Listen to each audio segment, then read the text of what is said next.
Today we stand here to acknowledge and memorialize the important steps that were taken by Freedom House members over 40 years ago. It was at the height of the civil rights era. So take your mind back a little bit here and think about the time of the social and civil unrest, where many clearly were focused on staying safe, and that was the one thing on their mind. Yet Freedom House workers and members did more than that, than just survive. They blazed new trails for generations to follow. They established a program that would flourish in their community and become a model for the entire country. Their story is an inspiration for the EMS Academy youth and our community at large. It was fate that our department learned of their history and their journey just a few months ago. There was an instant bond between the programs that was just simply undeniable. We're proud to have them here today to recognize their legacy. The renaming of the building, along with the plaques that will serve as a daily reminder to our youth and community of the historical contributions that were made by African American communities, will be here for years to come. But more than that, the renaming of the plaques will serve as an inspiration for our youth to become the leaders that they all have the potential to be. Ladies and gentlemen, we have this morning a series of speakers that will be able to share further information about the program with you this morning. We'll begin by welcoming Tim Butler, our St. Paul Fire Chief. The significance of this building is very important to him, to our department, and the departments that we share together, because it serves as a training site for the Academy on a daily basis. The Academy site and the training facilities here are made possible through the support of Chief Tim Butler. Please help me welcome Chief Butler.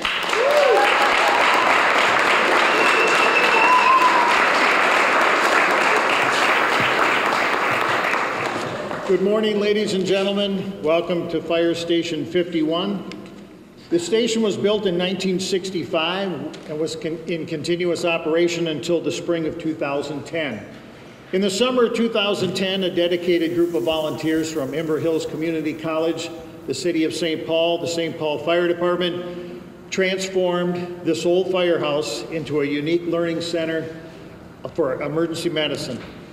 The firefighters' dormitory was converted into a practical skills area, the lounge was converted into a classroom, and the ambulance bays and watch offices were kept in service to support ambulance operation courses. I think it's ironic that a station that never actually housed an ambulance while in active commission now houses a truly unique and inspiring EMS training academy. The EMS Academy and the Freedom House Ambulance Service share a kindred, pioneering spirit, the spirit of sacrifice and service, of building hope and creating a brighter future for the community. In 1974, the St. Paul Fire Department became the very first paramedic ambulance service in the state of Minnesota. It's a great pleasure and honor for me today and my department to welcome Mr. George McCary, Mr. Walt Brown, and Ms. Darnella Wilson, some of the founding members of Freedom House Ambulance, the nation's first paramedic ambulance service. Ms. Darnella Wilson, the first female paramedic in the city of Pittsburgh, started as a Freedom House medic and then spent 30+ years as a paramedic in Pittsburgh EMS. She will formally open today's ceremony by singing our national anthem, so if you'll come up. Our nation's colors will be presented by Local 21's Color Guard, the International Association of Firefighters. Ladies and gentlemen, please rise for the posting of colors and for our national anthem.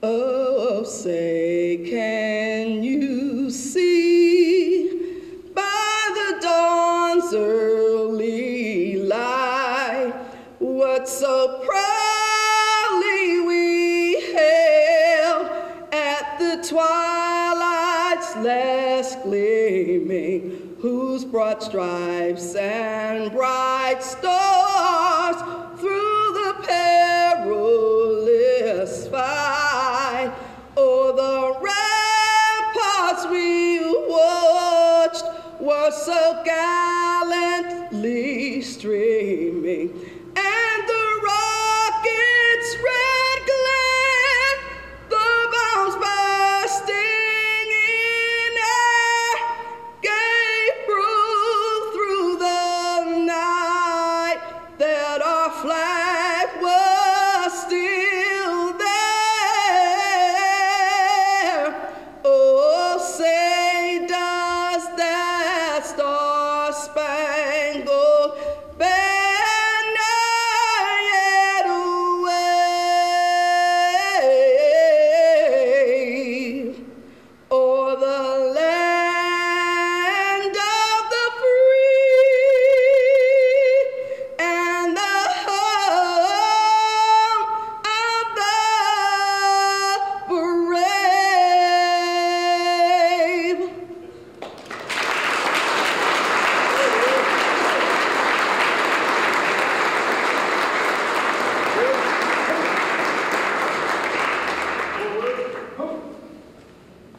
It's truly an honor to present this proclamation, but it's also an honor to stand before you here today and recognize some important history and some great work. You'll hear a lot this morning and throughout the day about the Freedom House Ambulance Service. As I've had the opportunity to learn more about this in the last couple of weeks, I'm once again reminded that history matters. Freedom House represents yet another example of innovation and self-determination in our communities of color that tends to often get overlooked. In fact, I have to tell you that in researching this over the last couple of weeks, I had no idea that Freedom House, in fact, was an innovation rooted in the African American community, something that is the basis of one of the core services that are provided in our community. I had no idea. I didn't know that history. Somehow that didn't get into my textbooks. They missed that. It's a powerful story and a powerful reality that demands recognition. History matters. Now, we all know that history is full of good ideas and bad ideas. History gets made in all sorts of ways. But as we're seeing today in this case, that history has been made is also a history that is a very good idea. The simple notion that a dedicated and effective emergency response function can be combined with a training opportunity, a meaningful training opportunity for the disenfranchised. That idea was so good that St. Paul's EMS Academy was very much modeled after it. Later today, we'll celebrate the 5th class graduating from the EMS Academy, bringing our total to over 70 graduates. Vast majority of those graduates are staying in the healthcare field with decent wages, opportunities for growth, and an incredible opportunity to contribute to the city as a whole. History matters, and so do good ideas. So today we have an opportunity to bring both visibility and the history behind Freedom House, but also to celebrate the replication of this model through the EMS Academy. Before I read the proclamation, I do want to say thank you on behalf of the mayor and the city to some very important folks. I too want to thank George, Walter, and Darnella for attending today, for coming all the way from Pittsburgh to join us. It's an honor to have you here with us today. I also want to thank Luz Frias for her tremendous visionary work to put the EMS Academy together, to the staff of HERO, to the fire department, to Chief Butler for making this a reality, Inver Hills Community College, Community Action of Ramsey and Washington counties, all of our funding partners for helping to create this and to really make this a sustainable reality. I also want to thank Firefighters United for their work and their outstanding commitment to the EMS Academy, to the NAACP for their support of this effort, and particularly to Brother Nathaniel Kalik for his work throughout the city of St. Paul, and to this entire community. He is a true hero and the essence of what it means to be a citizen. So with that, I'd like to present this proclamation. If you can bear with me. Whereas for over 40 years, the world and nation have benefited from the rich legacy of Freedom House Ambulance Service, which between 1967 and 1975 pioneered and launched the field of emergency medical services. And whereas not only did the Freedom House Ambulance Service catalyze the development of pre-hospital care, but also created employment opportunities for community members facing marginalization and discrimination. And whereas prior to its sudden closure by the city of Pittsburgh in 1975, the Freedom House Ambulance Service became one of the greatest chapters in our nation's history and a shining example of the American values of self-determination, scientific innovation, and service to society.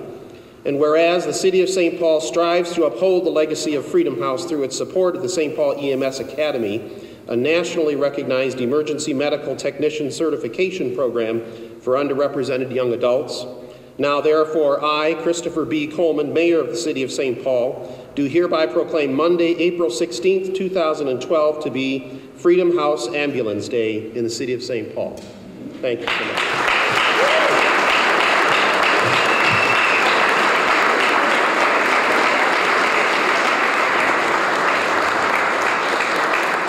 She's doing a lot of acknowledging other people, but can we give a round of applause for Luce, who has been just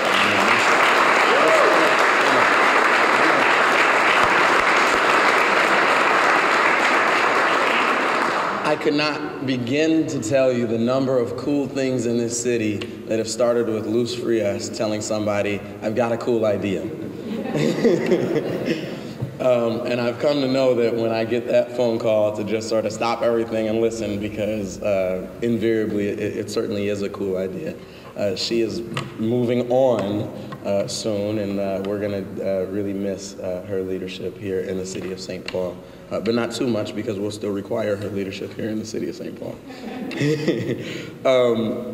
This is a phenomenal day to me. You know, when we started this whole thing, or when Luce started this whole thing, when all of the kind of folks who work on this, you know, one of the functions of being in politics and being an elected official is you get a lot of credit for stuff you only worked on a little bit, and you get a lot of blame for stuff that you really didn't do anyways. But I'm not the one who did the hard work. You know, the folks in the room, you know, who've done really the hard work behind all this stuff. But when the idea first came forward, you know, it was this real simple concept that if we really want to promote safety in our communities, then we need folks, you know, in these vehicles. We need folks showing up on the scene who really understand these communities, who really know, you know, what's right, you know, to be able to walk in and quickly assess what's wrong, who can walk in and communicate directly, whether that's based on a common language, common understanding, common culture, common background, whatever it is, you know, and recognizing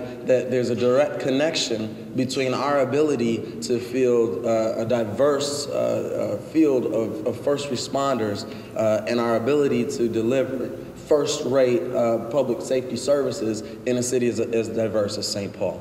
And so, you know, it's been with like a lot of joy, I think, that a lot of us have watched today now 5 EMS academies graduate, and to see this, which is our largest class yet, I mean, is really phenomenal. And all the people who have been a part of that work, you know, you just, you know, I was going to say you deserve a pat on the back, but you deserve a bonus, Mr. Deputy Mayor. Mr. Deputy Mayor, can we get on that? You know, there's nobody, I think, who embodies that spirit. Not just the entrepreneurial spirit, not just the pioneering spirit, but the real spirit of service, right? Nobody that embodies that more than the story of Freedom House, you know? And as we've looked into that, it too escaped my textbook as well.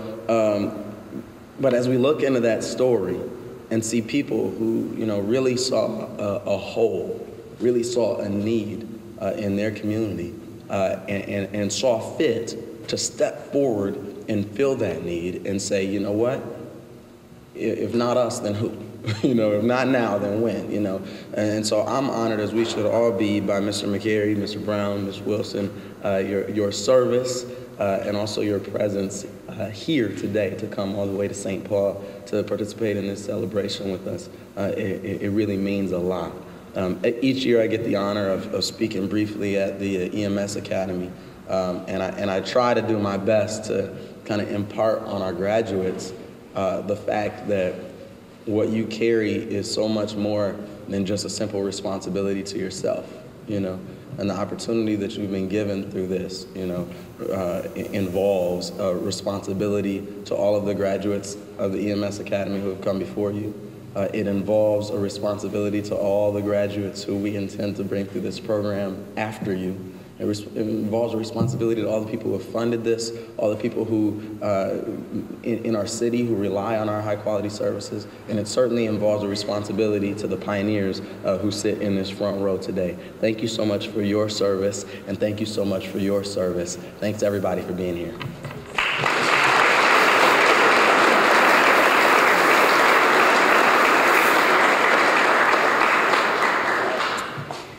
More than 30 years ago, a group of individuals saw a need in their community, and from that need, the Freedom House Ambulance Service was born.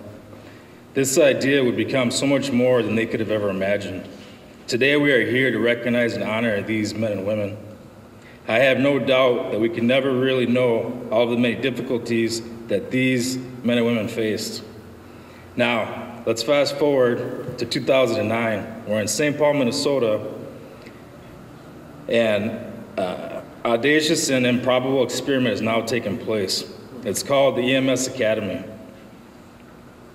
And like the Freedom House, there was plenty of resistance and many naysayers.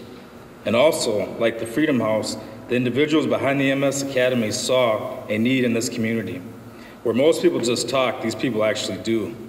Louis Frias, Dave Page, Fire Chief Butler, Terry Haltner, and City Councilmember Melvin Carter had a vision that would become a reality.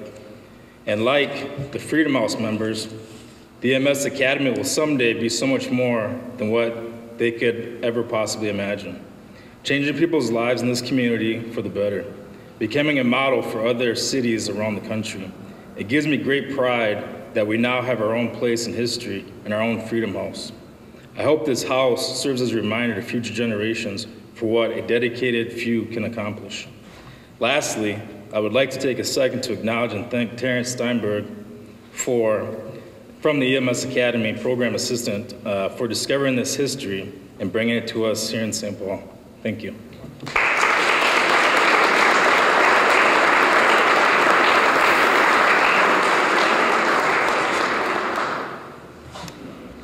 The fire department in St. Paul is one that has really moved towards accepting and promoting diversity within a department.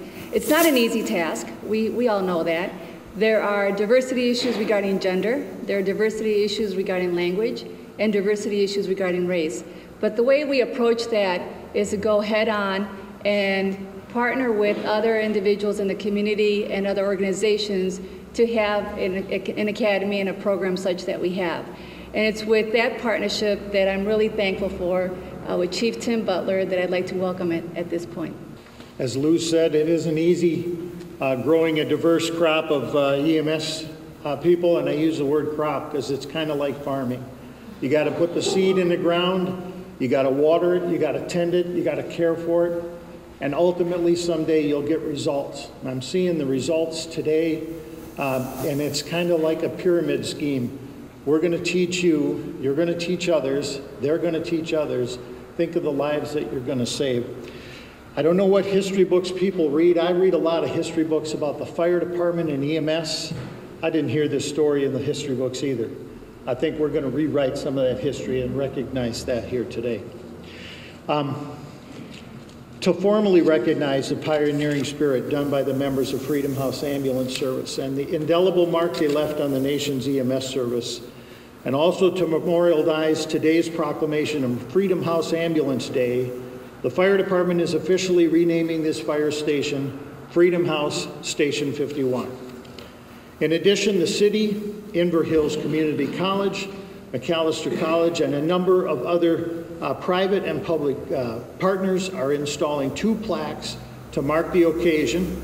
The cherry plaque that you see in front of you will be installed right outside the watch office door for everyone to come in the main entrance of the building. They'll see this plaque, and that plaque will read, Freedom House Station 51, the Freedom House Ambulance Service of Pittsburgh, Pennsylvania, pioneered the emergency medical services profession and launched the first ambulance service in the country from 1967 to 1975.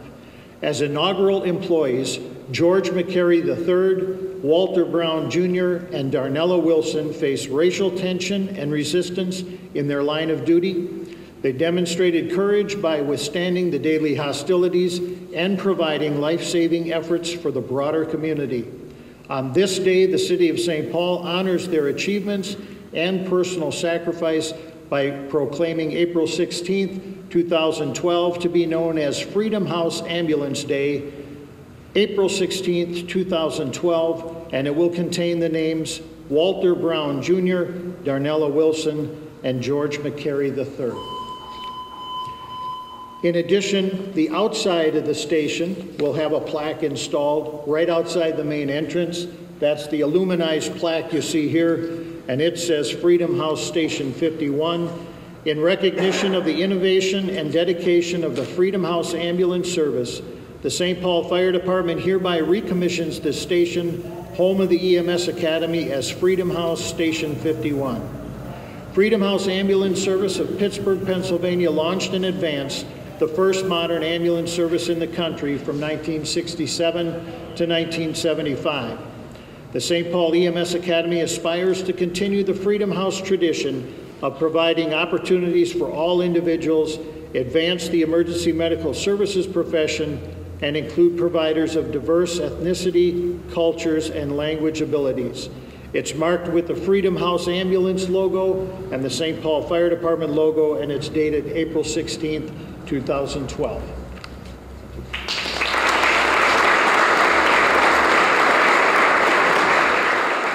I really congratulate you for your ability to have went through what you went through to get this far.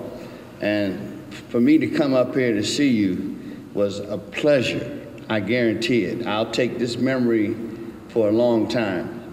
And to know that you will be some of the American heroes, because every time that you go out on a call, you're going to help somebody preserve their life for a longer period. Just your experience, it's going to give families joy because you showed up and on time. You know, this has been one of the proudest moments that I've had to celebrate the Freedom House, and to have Freedom House name on a building in Minnesota is really a proud moment for me. Being as to when I started, not to have the frame of mind to be a paramedic. It was one of those things that came about through association with Walter Brown. He was one of my mentors to pull me through, and in doing so, he gave me the ability to have, I got to say, vision, because you know when you see certain things, you automatically respond, and that's by being a first responder. And once again, I'm so proud to have vision, to see each and every one of you, and to have the audience out here to celebrate with you. And it's got me overwhelmed. You know, I'm stuttered for words. Generally I have more words, but I'm stuttered for words. But I must say, I'm proud to have this moment to say thank you for your first responder and everyone else.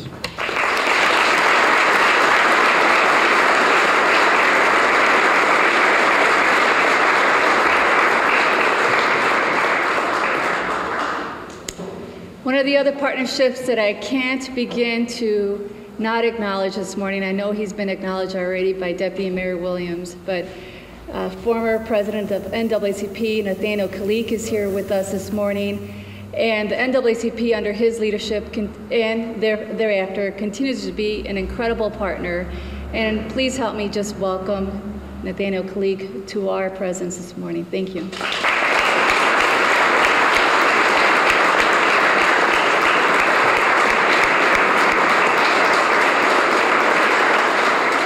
Take a minute to look around you. Look at these bricks, please. It's really important, actually. These bricks are, they're beautiful. They were painted over the last week by volunteers in this very class. Scrubbed, cleaned, just the same as that bunk room, just the same as all the pieces of this firehouse that have really been converted. So it's really special. But the bricks here today, that's what we're here to celebrate, is these bricks. Renaming the building, this building, Freedom House, is one of the best days of my career, I have to tell you. It is a tribute to honor the men and women who were the first paramedics in our country. But more than being first, they really were doing things that were on the cutting edge. These men and women were pioneers in a new way of training ambulance drivers at the time. They were pioneers in forging new relations with law enforcement and hospital staff. Some of them weren't even allowed into some of the wards where they were doing training. Some of them weren't allowed to enter the homes in which people had called for help. All of this at a time when our country had barely legalized their right to vote. I want you to think back to 1965, 1966, and then 1967 when Freedom House was born. At a time when systematic racial discrimination was overt, where the color of their skin defined and restricted nearly every aspect of their freedom. Have things changed today? In emergency medical services, do people of diverse backgrounds get equal opportunity? Do our ethnically diverse patients, especially those who speak different languages, receive equal treatment? Look at these walls. Within these walls is an oasis where hope can be born and dreams can start to grow. These walls provide shelter. They provide shelter for the harsh injustices that our inner city youth face every day. For a few hours each day, they come to class and they can forget their economic challenges, the bigotry and the racism that surrounds our culture. How will I find food to put on the table for my children? How will I care for the sick and injured family members in my family? How will I avoid getting in trouble with the police and getting sucked into a life with gangs and drugs all around me? How will I get enough sleep, and where will I sleep tonight? Those are the thoughts that they have. These challenges crush many of our youth. And many of the students that step through these walls don't make it through because of those very reasons. Why is Ebony not here today?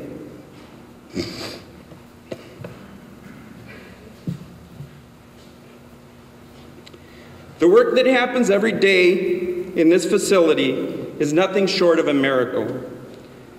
The same kind of hard work, true grit, dedication that every day was required of those Freedom House members. Within these walls, our students get the protection and resources they need to begin to dream. Dream of a new future as EMTs and paramedics. This is a dream they're having when they're fully awake, conscious, alert, oriented. A dream they work tremendously hard to achieve, sometimes without breakfast, that requires confidence to break free of the limits that our culture and our system has sometimes imposed on them. It is a great day indeed. To come to work in this building and to know that it has a sign that has been named after people like Walt, George, and Darnella, that's an honor. to think of the word freedom listed on this wall. Freedom from apathy, from hopelessness, freedom from bigotry, freedom from oppression, freedom to dream, freedom to succeed. I come from Mexico. In my culture, we say, mi casa es tu casa. Walt, Darnella, George, it is my pledge that we will work as hard as we can to honor those after whom this Freedom House building has been renamed, to continue the work that you started so that students who step into this house will be truly free and soar to heights that none of us could ever imagine. Thank you. God bless you.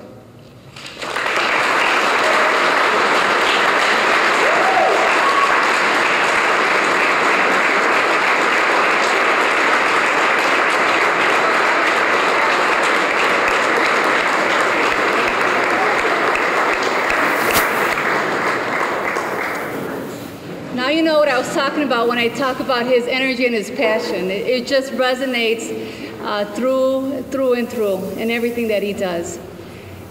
I just want to thank everyone for coming this morning and making it part of history in St. Paul. I want to thank all those who helped put the event together and having it look as beautiful as it does, as a bay in the fire station can look, through the hard work and the painting that occurred in the last couple of days. I think as recent as yesterday, folks were still watching the paint dry on these walls. But more importantly, I also want to thank the folks in my department who just attended to every single detail you can imagine to make sure that all the I's were dotted and T's were crossed, and handled the arrangements for our visitors and things of that sort. So I want to particularly acknowledge two individuals here in the back of the room, Terrence Steinberg and Ruben Vasquez. Please raise your hand.